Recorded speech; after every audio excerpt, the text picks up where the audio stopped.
Today'sRealTalk.com, Today'sRealTalk.com, Today'sRealTalk.com. Justin Kazepis, joined today by some investors. Investing in real estate, I think, is what everyone wants to do now. For whatever reason, people think it's easy. People think it is the secret sauce to wealth.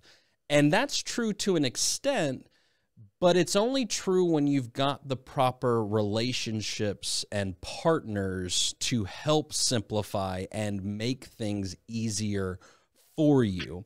And as personally a real estate attorney, a real estate investor, access to capital is always going to be a necessity and is always going to take a relationship to help be successful. And there are some people out there, in particular a company out there, that I think is rocking the boat a little bit these days when it comes to investing and providing capital in real estate. And that is Marshall Reddick Real Estate, based out of California, but does work nationally. And we've got a couple of people from Marshall Reddick joining us today, Patrick Prunty and Stephanie Miller. How are you guys doing today? Great, Justin. How are you? Doing well, doing well. Patrick, how we doing? Fantastic. It's a pleasure to be with you. Thank you for coming alongside and coming on the show. I know you guys are busy. You guys are doing a lot of deals these days. You're spending a lot of time educating people, not just about Marshall Reddick, but about real estate investing. And that's why I thought it'd be a good opportunity for you guys to come on and us really share with the people, because you've got me intrigued. And I'll tell you, I see a lot of different avenues from my attorney perspective of people pitching their financial, their capital, their solutions in the game. But one of the things that sparks my interest about Marshall Reddick, I think more than anyone else from who I see, and that's your transparency. And that's what a topic I really want to hit on today. But before we dive into some numbers, which I love numbers, by the way, because numbers don't lie, right? Like I may tell a fib every once in a while, but numbers don't lie, so that's good. But Patrick, give me your background, and then Stephanie, I want to hear from you too. Patrick, you're the fund manager. Is that the title officially, or what's our title officially these days? I get called a lot of different things, but I guess the official title would be Director of Private Lending. And a part of that role, of course, is the principal manager of the Marshall Reddick Mortgage Fund. So as director, is it that the buck stops with you? Like, hey, I need this. Stephanie's giving me a hard time. Patrick, I'm coming to you because Stephanie just isn't letting this happen right now. Is that how it goes on the daily basis usually, or what? A lot of good cop, bad cop happening over here, you bet. But no, my team, Stephanie, namely, they get, open decision-making autonomy to do those things. I'm just here in case something goes sideways, an ultimate resource, maybe an ultimate decision maker if there's a discrepancy, that type of thing. And so I imagine the real person who I need to have on my cookies and flour list at the end of the year is Stephanie, because I imagine she's the one who is really going to say whether or not something's going to be allowed. So Stephanie, Patrick's a nice guy and everything, but I want to hear from you and what your role has been with Marshall Reddick and your experience thus far. Ignore that Patrick's in the room. Okay, we don't really care about, you can be open and honest with me. Tell us about your experience with Marshall Reddick and what your daily role is there. Yeah, so I've been with Marshall Reddick for coming on 5 years now. I started as a transaction coordinator, just kind of diving right in. And over the years, I've, got a lot of experience in closing loans and underwriting. And so most recently, I guess my title is underwriting team lead. So I help the underwriting team and making sure all of our, mortgages are, fit within our guidelines. So when you say, what you're describing to me from comparing to a traditional lending institution, are you in essence the underwriter in the transaction? Is that a good way for someone who isn't familiar more with private lending to describe your role as? Yeah, so the past few years I was an underwriter. I still am in underwriting, but now I'm more so helping a team of underwriters, with their deal flow. And part of my job role is focusing on new borrower business most recently as well. And so you guys are all about the relationship. That's what I hear you guys talk about in a lot of your seminars, your webinars, and even on your materials that you guys distribute to people. So let's say someone wants to get a loan. Let's say I'm an investor. I want to get a loan from Marshall Reddick Real Estate. I saw it on this cool podcast called Today's Real Talk, and I'm interested in finding out more on how to fund my deal. Stephanie, am I calling you directly? Am I calling Patrick? Am I doing a website inquiry? What am I doing to get more information on how to get my deal funded? Yeah, so you would either talk to myself, you could talk to Patrick, or any of the underwriters on our team. I think our team is a little bit unique in that an underwriter isn't just an underwriter. An underwriter is more so a loan officer, a processor, an underwriter. They're really, going hand in hand with the borrower from start to finish. And I want a loan, and let's say I've never worked with you guys before. Do I need to give you bank statements? Is that something I need to give you? Do I need to have that ready? Yeah. Bank statements. Do I need to have a W-2 for you, or a 1099 or anything like that? We're an asset-based lender, so we don't check, debt to income ratios, tax returns, W-2 income, that sort of thing. So what do I need to bring to the table? What is it why would you say no to me? What is going to say no, Justin, we're not going to fund your deal? A couple of reasons. One being the property is just dilapidated and we just don't see value in the actual property that you're trying to get a loan on. Or another reason could be you just don't have cash. So we lend at high loan to values. And so our loan amounts are high loan to value, but we do require some skin in the game from the borrower. So cash is also king. Patrick, explain to me loan to value ratio. What do you guys mean, your high loan to value ratio? Sure. Well, we make a number of different types of loans. Our highest loan to value deals will be in our renovation program, which is generally used by fix and flippers, or for those bigger pockets folks, the BRRRR method, renovate, rent, and then refinance, right? So we would be lending 90% of acquisition and up to 100% of renovation, so long as our maximum loan amount is no more than 70% of after renovation value. So let's say I can buy a place for $20,000 and I want to put 50 into it, and at the end I believe it's going to be worth 100. So if I need 70,000 both for acquisition and for renovation, so long as I show you proof that the value will be 100,000 at the end of that, you guys would fully fund that deal? We would. Going back to Stephanie's comment about the collateral nature of our lending program, we ultimately look through the lens of, are we okay owning that asset for that loan amount in that loan structure for that interest rate?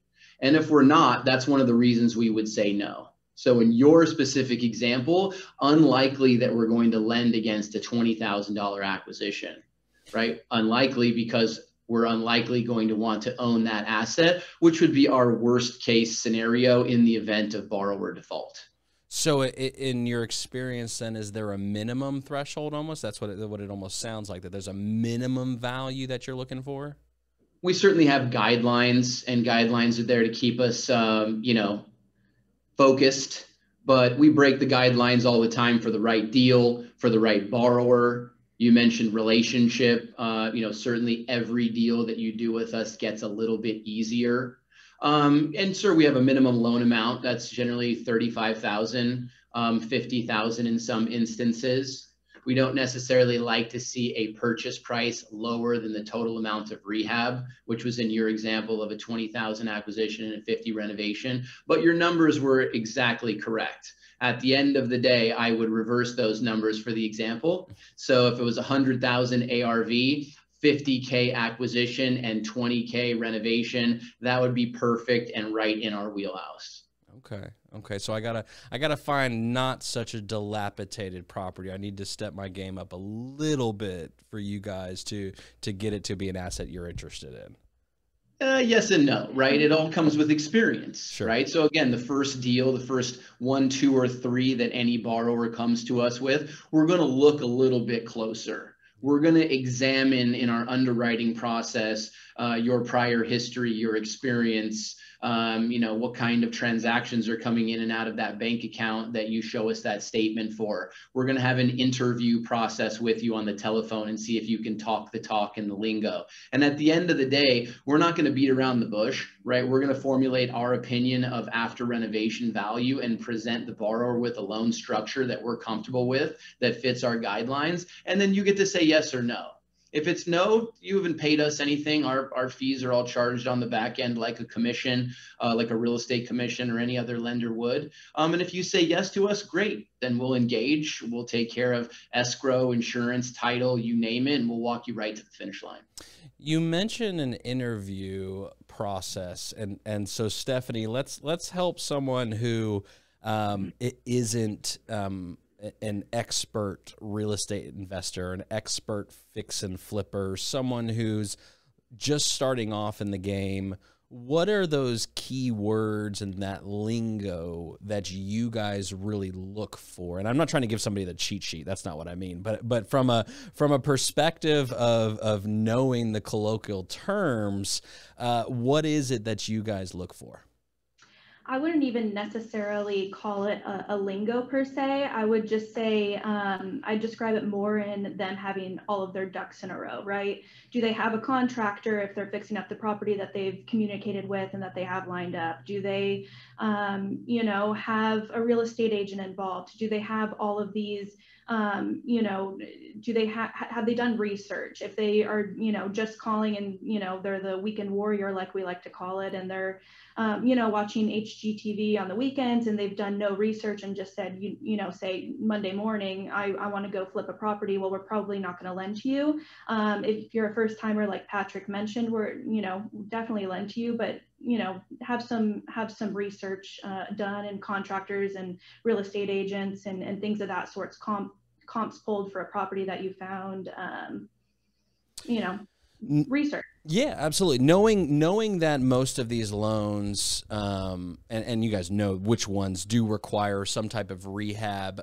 Is there anything you guys look for when you mention contractors, of having that information from the investor as far as the contacts for contractors or anything related? Because where my mind is going to is when someone does work to a property here in North Carolina, we have a statutory labor lien period, let's say, right? And you guys want to protect the asset. So is there anything on your end that you do from a lien waiver perspective on contractors and subs doing work on the property, or no? Is that kind of where that relationship piece comes into play? Part of the evaluation, as Stephanie is saying, ducks in a row of who's going to be doing work and kind of how that person talks about their subs. It's an organizational thing. I mean, someone comes to you, hey, I've got this property under contract. We punch in their loan application, and then of course we ask for a set of deliverables, scope of work, photos, comps to support your opinion of after renovation value, right? And if there's delays in getting that information, if it's piecemeal, if it's not organized and easy to provide, that's a clear indicator that the borrower lacks experience or hasn't done their due diligence. Okay. Now, specifically to go to your question about the lien waivers and things of that nature, definitely a lot to do with the relationship with the borrower. But on the front end in underwriting, right, if you're using a GC, we're generally going to want to have a call with that GC, right?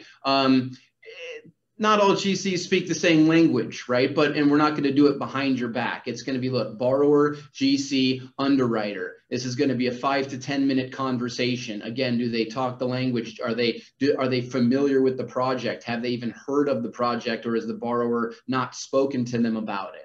And then ultimately, from protecting the asset and from protecting the collateral coming from our mortgage fund or from an individual lender, we're going to, prior to our release of our last draw, or at some point down the line, we're going to pull a title update. and we're going to see if we've got clear title, if we have any mechanics liens, if we have any junk that's, been assessed or is perfected against the property that we were unaware of. That is also going to be a relationship builder or damager. If you've done something behind the scenes, like pulled a junior lien or not paid your contractor, zero tolerance policy. Out the door, done. That's right. Don't expect to borrow money from us again. But on the positive side of that note, or of that coin, right? You do a good job. You make your payments on time, right? You get the deal completed. Flipping property's hard, right? You might lose money sometimes. You pay off your loan, you step up when you need to. There is unlimited capital coming out of this company for the right borrower and the right deals. We make it very simple, no red tape, right? Again, this is non-owner occupied, first lien position only, right? And this is going to be collateral based. So we're not going to be looking at your DTI. We're not going to ask for income documentation. We are going to want to take a look at the bank statement. We are going to look at your entity documents and make sure that there's no lawsuits going on in public records against that entity, right? But at the end of the day, we're taking a chance on you and your deal. You do a good job, we do more. You like us, we like you, the sky is the limit. So you say DTI, so debt to income and income verification. So if I've got just purely a real estate holding entity that on paper and financially isn't an income producing entity, but it's merely my real estate holding entity, you guys aren't focusing on that from an IRS tax perspective or anything like that, trying to investigate those kind of entity pieces and how I structure my internal companies. Is that something else? Or how do you guys feel about that stuff? We're definitely going to want to understand the entity structure, but we're not looking to verify income. It doesn't need to be an income generating entity like a true business. People have all kinds of structures, and we're fine with that. We're pretty intuitive, and we'll ask the right questions to figure out how it's actually structured. But we lend to individuals, LLCs, corporations, self-directed IRAs, family trusts, you name it. We're not afraid of any of those. We just want to know who are the principals, who are the signatories, who's got the authority to do so. Right? That's another one of those issues when it comes down to your organizational and your deliverables to us. Right? If you tell me you don't have an operating agreement, or you send me one that is unsigned or that's in Word form, it just doesn't look professional. Those are some of those little red flags that we're going to look for. Are you buttoned up as a borrower? It gives us a good understanding is whether you know what you're doing or not. Shocking that a lender would ask for an operating agreement within a transaction. My goodness, that's just asking for too much, Patrick. Already I'm nervous. My goodness. But so you're talking about certain things, because what our focus has been on thus far is it for the fix and flipper. But you've alluded to the fact that Marshall Reddick does have different investment options. Maybe I'm not the active investor in real estate, meaning maybe I'm not out there doing fix and flips, worried about materials and the sourcing of lumber and concrete and everything else in the world right now. Maybe I just want to passively or even semi-passively invest in real estate. I do want to get into self-directed IRAs, because I think that is significant potential there. But let's talk about how do you guys fund your deals? You mentioned both Marshall Reddick funding it, but then what, third-party sources that want to fund deals? Tell me about that. Yeah, so just like, a real estate investor going the fix and flip route, we also have real estate investors, individuals like you, Justin, or Patrick, or myself, who are passively looking to become the bank, if you will, and we like to call it collect mailbox money. And so essentially, instead of being the fix and flipper and investing in the, in real estate, you can invest in mortgages and become the lender on that individual mortgage. How can I become an investor? What if let's say I've got minimum, you said what, minimum was $35,000, right, on the loan? Let's say I've got $35,000 just sitting in an account that's getting dusty and has moths flying around on it. When I wanted to do something with it, and I'm tired of 0.001% in my savings account. What do I do to invest that with you guys if I want to actively invest in one particular property or one particular transaction? Yeah, so we have the Marshall Reddick Marketplace. So we have, a website, and we have an invest tab. And on that invest tab, there's a couple different options. And so if specifically you want to invest in one mortgage, you would go to the mortgages tab, and we list all of our available mortgage investments ranging from 35,000 to, $1 million plus. And so you would go to that website, kind of see what's available, reach out to us so that we could be on the lookout as well. And then once you see something that you like, everything's done online. So you mentioned your website, marshallreddick.com, right? That's the website, marshallreddick.com. We'll put the link in there for people. And if I go under invest, I can look at all of these properties that are looking for funding. Are those properties that you guys have said internally, hey, that's not a bad deal, but we aren't looking to fund that one ourselves. We're willing to put that one to our market, though, to see if someone does want to invest. How does a property land there as compared to just me calling you and saying, hey, I've got one, and you guys are, yep, we're good to go? What's the difference? Yeah, that doesn't exist. Let's put it that way, right? Every loan that becomes available on our mortgage marketplace is a deal that we would fund ourselves. Okay. We've established our own set of, company guidelines, those that we follow from a lending perspective, and we publish those. You talked about transparency. So we publish those guidelines right on the website. That's in the borrow section of marshallreddick.com.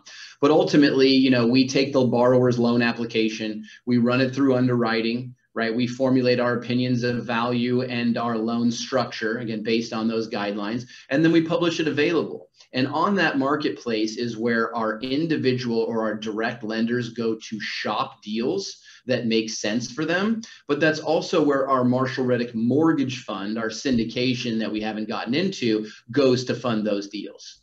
But at the end of the day, we only have a limited or a finite amount of capital. That's the direct lender basis, and that's also in the mortgage fund. So this is a robust and a rapidly changing marketplace where new originations are happening, where secondary market transactions are happening, almost like the sale of performing notes or deeds of trust, if you will. And so you're going to find a lot of different options, and there's availability there for you to browse, to see how we present each mortgage. And we feel that, this is sort of like a multiple listing service, but for loans. So you can go there and you can see the values and the comps that the underwriter has selected, and the appraisal is available for download. The third parties that are involved, title, escrow, the insurance company, because people want to do their own due diligence, right? Again, let's just show everybody what we're doing. If you like what we're doing, you want to invest with us or you want to borrow from us, great. We'd love to have you. And if you don't, we understand. Patrick, you made me nervous the first time asking for operating agreements, and now you're talking about the servicing and notes and being able to buy and sell mortgages on a secondary market. We need to slow down a little bit because there's people jumping ship right now with your fancy terminology you're throwing out there, okay? So let's back up just a smidge for a second here. When I see a property posted on your website, is that still available to fund, or is that more so showcasing, hey, here's the properties we've helped put together and connect capital partners and real estate gurus with? So Patrick mentioned transparency. And so all of the loans that make it available on our website never go away. They just change loan status, right? So if you go on our marketplace, anything that is under the loan status available is available for funding. Anything that is in a status after available already has a lender commitment, and it kind of just goes through the process, right? So after available, someone picks up that mortgage, it would go to funding and process to, approved for funding. That's kind of the escrow process. And then it would go to funded. So that loan, once it's closed and the lender's wired in the money and everything's good to go and they're collecting interest, those loans are at funded status. After that, it goes to payoff requested and then ultimately to paid in full. So we show each loan from, the available status all the way through payoff. You guys do 30-year loans, right? We do. Patrick, you were going to say something right there. I saw it on your face. Yeah, no worries. I was just going to say it's all about just showing our entire loan history, right? You asked, are all the listings in a mortgage marketplace that are there, are those all, trying to plug and play borrowers and lenders? And the answer is no, right? Those that are in available status, as Stephanie mentioned, would be those that were actively looking for capital to fund those deals. But we want to show everyone in the world what our entire loan history was on every loan that we've done. And so we just publish every loan, and it just changes loan status. That way people can see in real time, what does our pipeline look like? What's our historical default rate been? How many deals have we done over the last decade, and so on? When you have that conversation, the initial interview, let's call it, with a new real estate investor who's doing the fix and flip, do you guys have I would imagine some type of gut feeling, if you will, of how long that property is going to sit in the marketplace before it is actually funded? What's the sweet spot? Is it a yield concept that's the sweet spot? Is it a loan to value? Is it a particular geographical area? What are you guys finding is just that sauce right now? If someone brought you a property, this one's gone tomorrow, which one's it going to be? Yeah, I hate to say it, but everyone's starving for yield. And, the highest interest rate that we lend at is 12%. We could get more than that, but we strive not to, because we want to attract the best of the best from a borrower clientele perspective. But, if it's a reasonable loan to value at 12%, I mean, I don't even have to publish it. I could shop it behind the scenes and have it funded in 30 seconds. And do you guys find that that's the most common that you guys are doing, is shopping it and internally? And then, so basically by the time it lands on the site in the marketplace, we're pretty much in the escrow or review for funding status or funded status? Is that most common, would you say, these days? With as hot as real estate is, right? That's going to come with the ebbs and flows in the marketplace, but right now. Not necessarily. We do like to keep a good flow of inventory available. Everybody wants to get involved and nobody wants to lose out on a deal. So we spread everything around, but we do strive to make every loan that becomes approved in our underwriting department as an available investment, at least let it run its course. Maybe that's 24 hours. And we may have multiple commitments from a lender. And so we generally work through those commitments on a first come, first served basis. But you'd be surprised. People are on there just trying to learn how this all works, and they're clicking buttons. And, we've got a live escrow, right? So we have to have an interview process with that investor, that lender, because we've got a borrower on the back end as well that's relying on us to close that deal on time. When we say the money's going to be there, it's going to be there, and poses an issue for us sometimes with first-time lenders. And so we need to make sure that, simple things. Do you know how to wire money? Is the bank account that the money's sitting in, does it have wire transfer capabilities? Right. And then people were like, why do we have to wire transfer? I'm like, it's a real estate transaction. That's how they happen. There's a lot of education that goes on behind the scenes. And again, relationship, not only on the borrower side, but the lender side, right? It's like, you're going to have a consultation with us on an ongoing regular basis, right? You're going to have one point of contact that you work with over here regularly. And we strive to service you in a top-notch customer service fashion. How many employees, or even, I don't know if you guys do any independent contractor work internally at Marshall Reddick, how many employees does Marshall Reddick currently have that someone could speak with? Across all of our offices, about 100. Wow. In the private lending department, 6 or 7. So you guys aren't working just out of like a garage anymore. You guys probably have like some legit office space or something, I'd imagine. I don't know if you're using it these days or not, but I imagine things have come a long way, which is exciting. But so let's say then that I'm a first-time investor. Let's say I want to give you some money. Patrick, you seem like a nice guy. You dress well. You seem like you know what you're talking about. You've passed some smell tests right now, and I want to throw some cash at you. Am I ever going to see Marshall Reddick as the beneficiary listed on the security instrument, or will it always be my own entity and myself listed if I want what on the security instrument? That's a fantastic question. Remember, we have two options for the lender, the investor, to be the passive bank in the transaction, if you will. So in our direct lending program, you'll never find Marshall Reddick on the promissory note, on the deed of trust or mortgage, right? If you want to be a direct lender, you want to fund 100% of that deal. We don't do any fractionalization or crowdfunding or multi-lender notes or whatever you want to call it, right? So you choose the deal, you earn 100% of the interest. It is your name or your LLC or your family trust listed on that paperwork. The opposite end of that is our syndication or our mortgage fund, which there's pros and cons to direct lending versus the mortgage fund. In the mortgage fund, you lose the choice, right? You're understanding the model and you're choosing to buy a percentage of the total capital in the fund, minimum $25,000 investment. And in the fund situation, it is Marshall Reddick Mortgage Fund LLC who is on all of the paperwork, who makes all of the decisions on the loans that get funded, and you take an even further passive backseat compared to the direct lending, where you're making the choice and it's your name on the paperwork. Well, Patrick, who's making the real call then for Marshall? Is it you? Is it Stephanie? Again, who's the one that I need to send flowers and chocolate to each year to have some conversations with about how to make the money grow even more? Is it you that's making the decisions on the deals, or is it a team effort? Give me the back end if you can. It's definitely a team effort, right? But if you really want to know the inside track, you need to send the flowers and chocolates to Stephanie when you want to be a direct lender.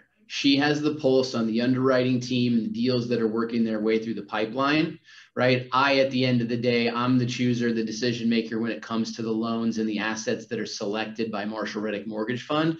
And I hate to say it, but today the mortgage fund is cherry picking the best of the best deals, right?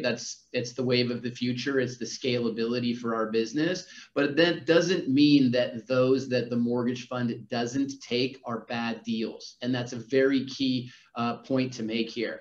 Again, every loan that becomes available on our marketplace is a Marshall Reddick stamped, approved, analyst, underwritten, fully in-house deal, which means that we would do it ourselves, meaning the mortgage fund or myself personally or Stephanie personally. But at the end of the day, we have a finite amount of capital. And so we must go to our direct lending capital base and shop that deal.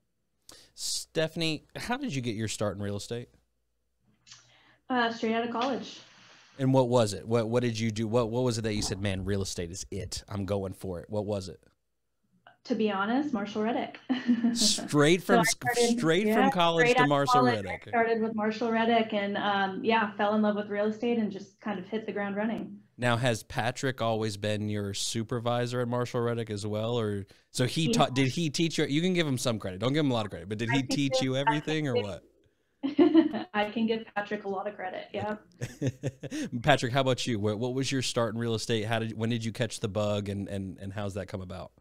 Yeah, interesting question, and I'll answer it the same, right? So I also was a college intern, right? So I graduated in 2004, and I got an internship with Marshall Reddick in 2003.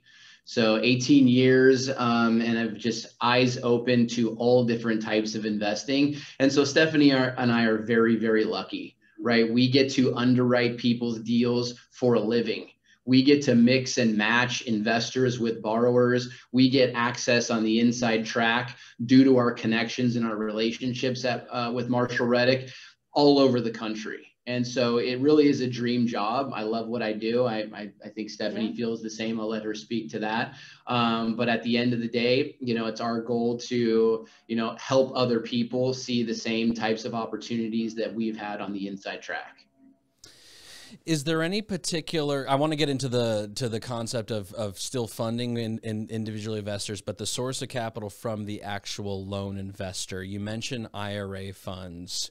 Is there a particular IRA company, right, that where the funds will be coming from, that someone has their account set up with, that you find is easiest to work with in the process? Because I imagine you guys have seen all the different companies of IRAs and the ones as far as where the funding's coming from and what it's like working with them. You probably have a cheat sheet of notes in the background, I would imagine, when certain ones pop up. Is there any particular IRA that stands out to you guys as a good one to get funding from and work with through the process? Forge Trust. Forged Trust. Forge Trust, formerly IRA Services.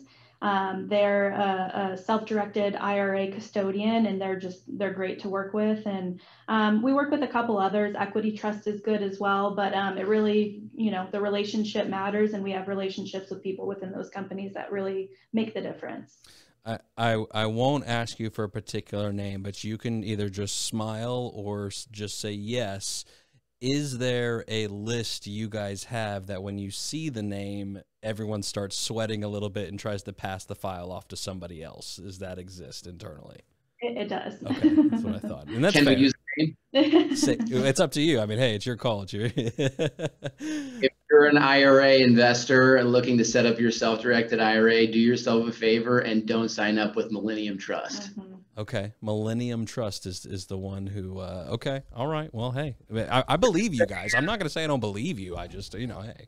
The custodian should do a good job and should offer top-notch customer service. They shouldn't put a barrier to allowing you to invest your funds. Don't forget, they're yours, not theirs. Okay. Well, that's fair. I mean, hey, I can't say it's not fair for you to tell the truth right now, Patrick, and I believe you right now. You're saying it so boldly and so directly that I have a hard time believing. As I mentioned, right, we use, all types of investment entities, LLCs, trusts, self-directed IRAs, solo 401ks, and a lot of people do like to use the self-directed IRA for lending particularly. It's great for rental ownership too, but you run into unrelated business income tax when you're actually owning and leveraging real estate, which is not the end of the world, but it's somewhat complicated. But at the end of the day, the IRA is a fantastic vehicle. We support it, and we've used all types of custodians. I mean, Stephanie mentioned a couple, but at least a dozen different IRA custodians that we've regularly worked with. So we get good perspective on who's good and who's not. Let me throw that lingo back at you as far as note servicing, Patrick, because you mentioned that concept. Do you guys facilitate? Let's say I invested in the original promissory note and have the security instrument first lien on the property. It's making money, but you know what? It wasn't for me. I'm really not looking. I want to get this capital out. Do you guys facilitate note selling and transferring with it internally?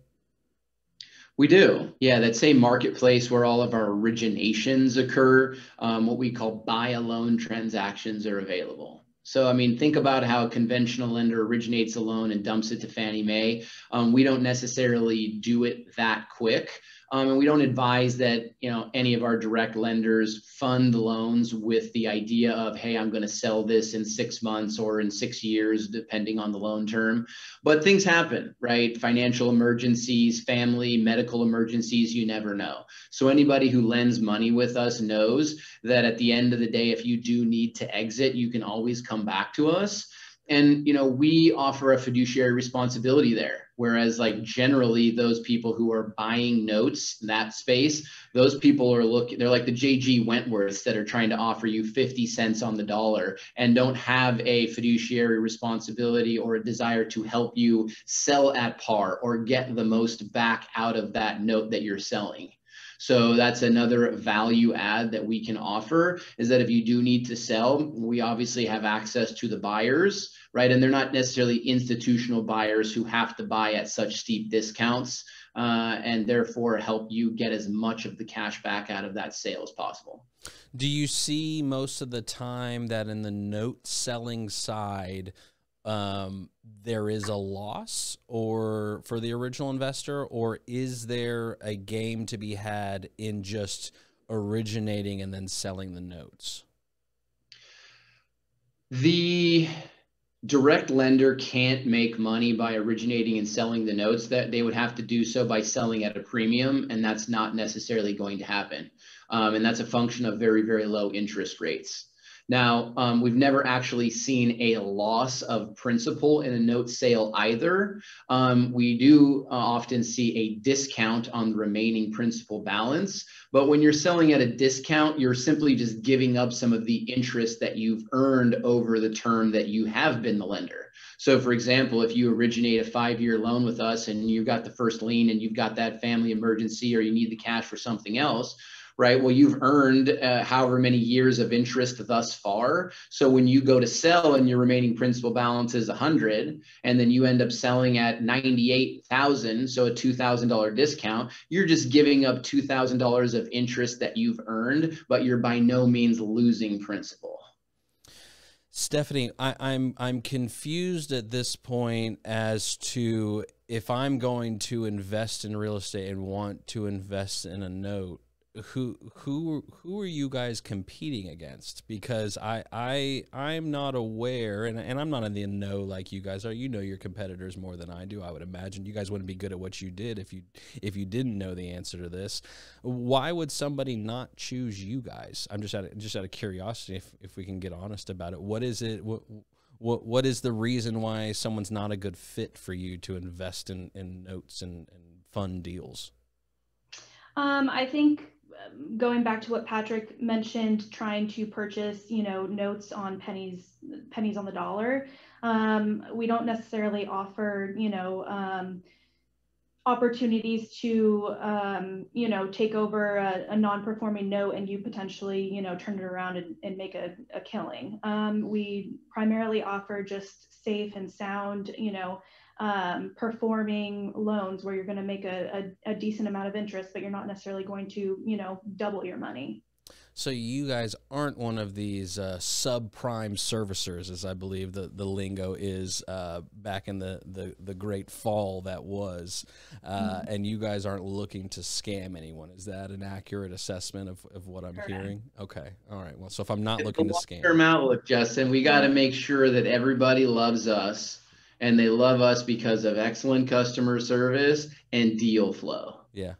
People actually want to make money, and they want to do it in a way that makes sense to them, right? Because and this is where I'm getting into the investment fund, because 9% per annum return, and it ticked up as of what's today? Today's July 20th, 2021. I saw it tick up to, like we said, 9.13% annualized return.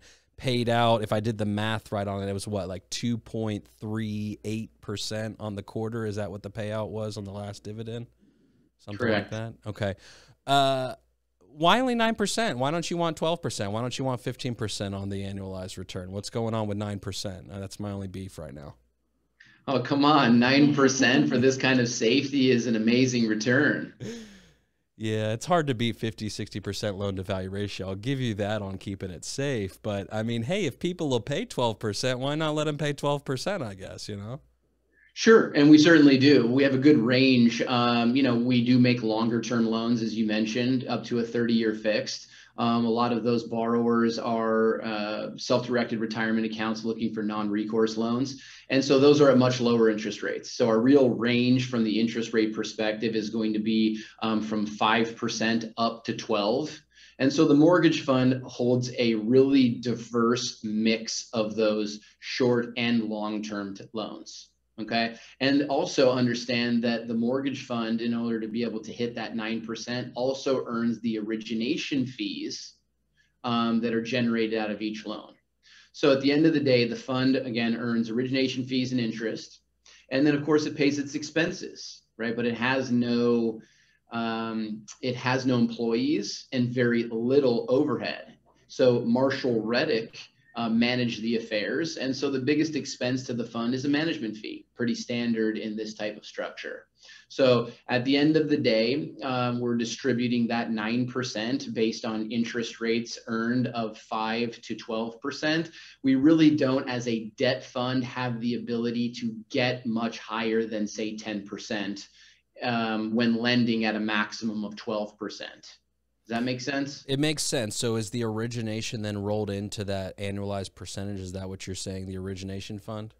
It is. In essence, we're sharing the origination fees with our mortgage fund investors, which is quite different than our direct lending model. In the direct lending model, we don't take a piece of the interest rate. We earn the loan fee paid by the borrower to arrange that transaction, much like a mortgage broker. Okay, but it is the lender who earns 100% of the interest.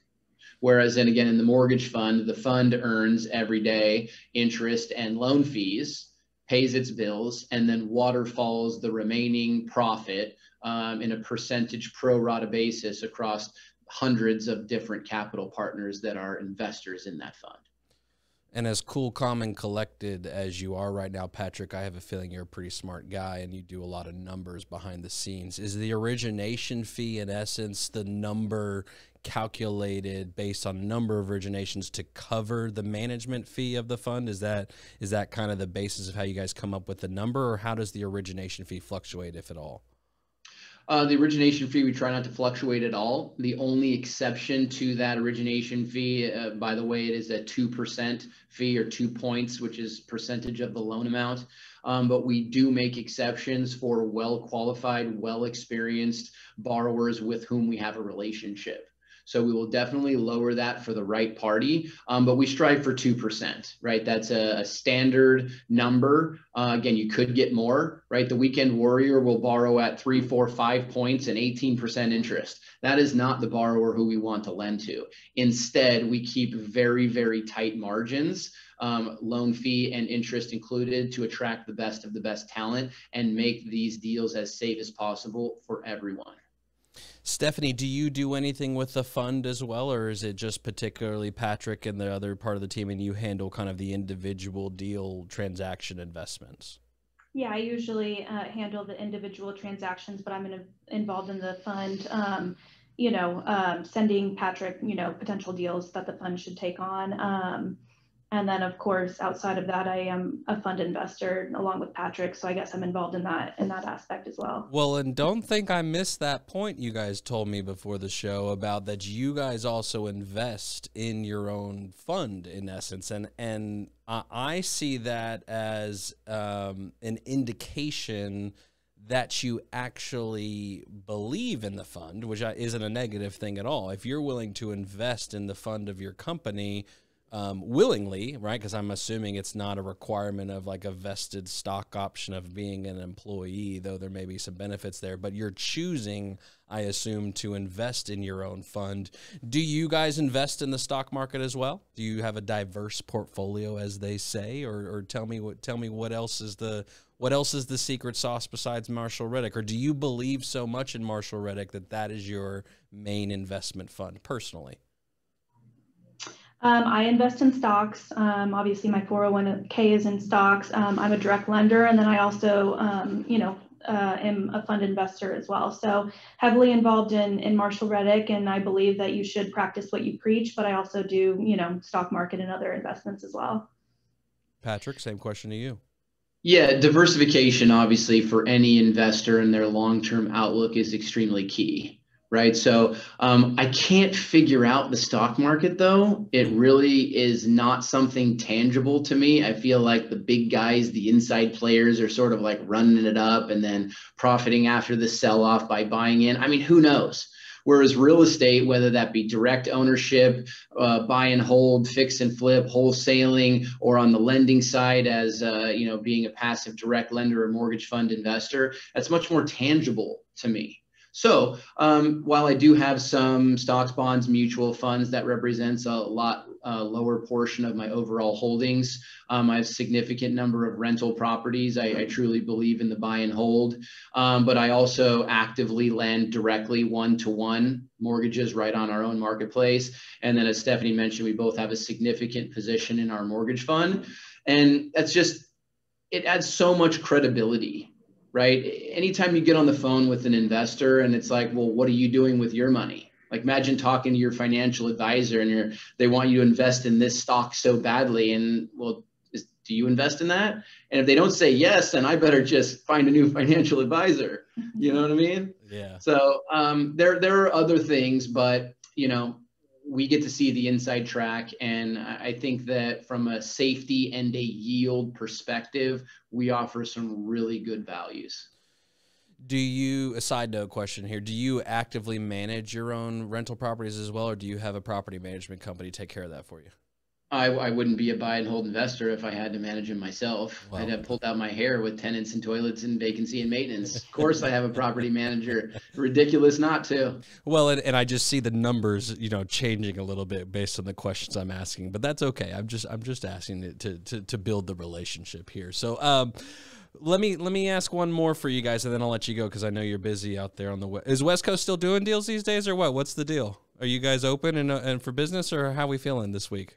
We are. Yep. Okay. Business is normal. Good. That's excellent.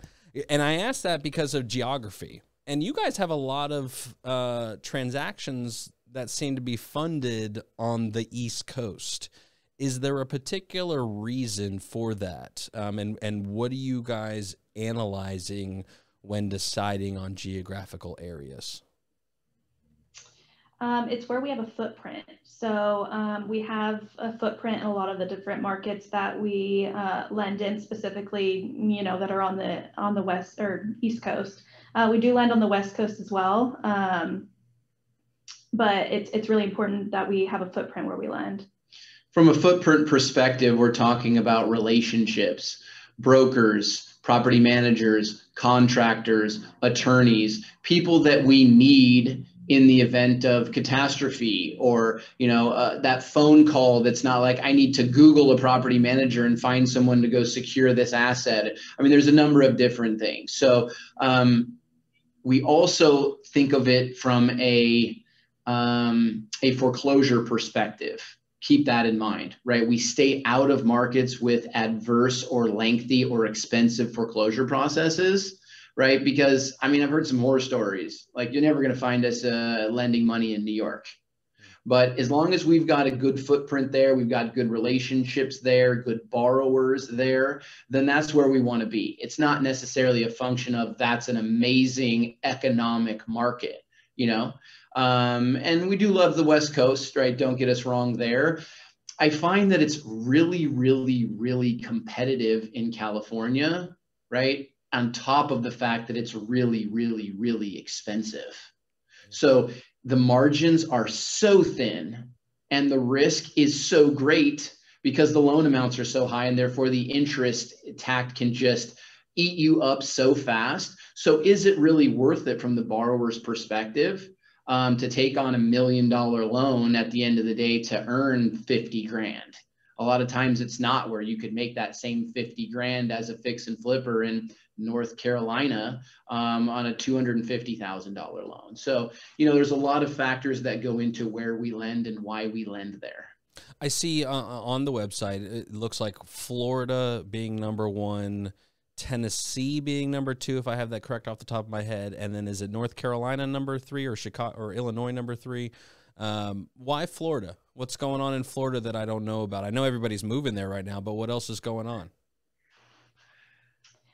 We have, some borrowers that we've worked with, for a decade out there that we're doing a lot of business with. We also have an office in Florida, Cape Coral, Florida. So that's, a reason we definitely, have more boots on the ground in Florida than, somewhere where we don't have an office.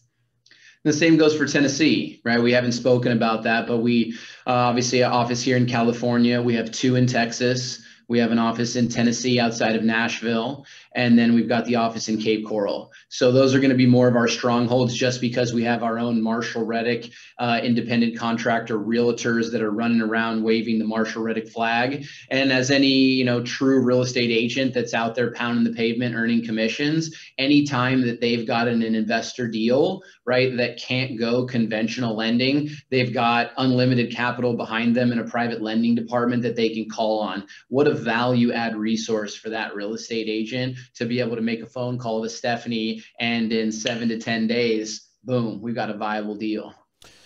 What information do you want people to have if they're interested in investing, whether active, semi-passive, or completely passive? What do you want them to go to the website? How do you want them to reach out to you guys directly? Website, phone call. Phone call is always great. We love speaking to people, and we're, especially being in real estate, available really 24/7. What's the phone number? No, go ahead. What's the phone number? My personal cell phone. Well, no, you Patrick's don't have to give me personal- that. I'm not saying that. I'm not, wait, let's back up. Let's 2 steps back. The number you want people to have if they do want to, is there an office number, Stephanie, you would like them to have to call or anything like that? There is. We all have our direct lines, and then we do have a main line, but the direct line's better. Again, each of us have an individual line. Yeah, so but you'll find that we're pretty proactive, right? All of our cell phones are listed on the signature block of our emails. So specifically, if you'd like to contact Patrick, 949-885-8173. 949-885-5170 for Stephanie. Excellent. Well, guys, yeah, get some good information on that website before we let you go, right? You're going to find the Invest tab if you want to invest with Marshall Reddick. Find the Borrow tab if you want to borrow money from Marshall Reddick. And if you want to find the Marshall Reddick University, check out the Learn tab. We record everything we do. We all post different articles to our individual blog pages based on current events and things that are happening in the market and market all over the country, if you will. So find some excellent resources there, but never be afraid to pick up the phone and give us a call. We'd love to speak to you. And you guys list on there the specific terms of what you're willing to lend under. So, and I did have one more question before I go. Your guys' space is in the residential area. Do you lend on commercial? Do you lend on mixed use, or no? Are we purely looking at residential? And then I think you guys do new construction as well. So if it was a raw land to build deal, but is residential your sole space? Correct. Yep. Residential is our sole space, 1 to 4 units. We will break that and go up to, 12 to 20 units for the right deal. But no, hotels, office space, retail space, things of that sort, all residential real estate. What if I have like a 150 unit apartment complex, all residential, but we're commercial, but what do you think? If you want to borrow 10% loan to value, sure. That's a little aggressive. Let's say 50%. But no, we're not going to be the right lender for that type of deal. Anybody doing that size, 50 plus, really needs to be borrowing from an institutional lender that's going to get you the best bang for your buck in terms of loan to value, interest rate, and term. We could get something like that funded, but we would be a very temporary hold, bridge loan, if you will. And we're going to tap out really at the mom and pop space, which is going to be up to about 20, 25 units. That's fair. I can't blame you. You guys know what your space is and you stick to it, is what it seems like. And I think that that's where you're protecting or doing your best to protect investors at is, in essence, staying in your lane, right? I think that that's where a lot of people in real estate, they'll start at one place and then they'll have the dream of having, 50 different routes when they're still within their first 12 months, right? So I think that that is something you guys do very, very well. And again, your transparency, your website always intrigues me. Sometimes when I catch, I call it creative thinking time in the day. So sometimes when I'll take like a quick 60, 120 seconds, I'll just pop on Marshall Reddick and see what deals are out there, right? Looking to be funded today. So, that's fun. And I'll jot down some quick math and some quick notes and just see what I can find out there. So it's always a good time, but I appreciate your time. Is there anything that I've missed? Anything that you want to tell people that I haven't asked about or hit on? Now is your time to shine, guys. No, I really appreciate the time today. And, real estate investing can be scary, but you got to take the plunge at some point in time. And I think that, Stephanie and I are both good products of that, right? We practice what we preach. We're both investors. We get to support investors every day. So don't be afraid. Don't let the fear petrify you, right? Take the plunge. Don't expect to hit a grand slam your first time, right? And in fact, if you lose money the first time, it's not the end of the world, right? Get back in the saddle, keep investing. The experience that you earn helps you become a better investor, whether that means you're buy and hold, fix and flip, private lender, whatever it is that you're doing. You have to experience more and more, learn from your mistakes to ultimately become the best investor that you can be. Yep, I totally agree. Take calculated risks and get the experience. And like Patrick said, just dive right in. Excellent. Thank you guys so much for your time. Justin Kazepis, todaysrealtalk.com, todaysrealtalk.com, todaysrealtalk.com. Catch you next time.